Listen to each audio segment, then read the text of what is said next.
deb o'yladim. Ha, juda chiroyli yotibsiz. Xo'sh, bahonachi xotinlar, bahonachi ayollar, yaqinroq kelinglar, telefonni prям yaqinlashtirib eshitinglar. Bugun sizlar uchun shunaqa oson, shunaqa arzon retsept beraman, ya'ni ko'z atrofidagi ajinlar. Bugun bir 20 ta, 25 ta patsient qabul qilgan bo'lsam, hammasida ko'z atrofida muammo ajin. Agar shu maskadan keyin ham qanaqadir bahona topadigan bo'lsanglar yoki qilmaydigan bo'lsanglar shu maskani, menga вообще boshqa murojaat qilmanglar. Hech narsa o'rgatmayman. Buni обязательно qilishinglar shart. Demak, buning uchun sizlarga nima kerak bo'ladi? Ну где-то bir 50 ming so'mga ham bormaydi, 35 ming, 40 ming pulinglar ketadi. Aptekadan olasizlar bu narsani. Bitta banочкada glitserin olasizlar, bitta banочкada jajaba yog'ini olasizlar va 10 ta tabletka ayvit kerak bo'ladi.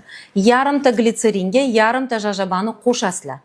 Va buni ichiga 10 ta ayvit tabletkasini siqib aralashtirasizlar. 3 ta narsani aralashtirib tayyor qilib kosmetichkalarni yonida qo'yinglar va har kun kechasiga surib yotinglar. Shunda barmog'inglar bilan bitta tomchi bu yo'g'ga, bitta tomchi bu yo'g'ga surib yaxshilab massировать qilib yotinglar. Rezultati bilan обязательно bo'lishasizlar va rahmat deyish esingizdan chiqarmanglar. Lekin qilmasanglar bo'ldi, men sizlarga boshqa tavsiya bermayman qizlar. Juda ham zo'r retsept.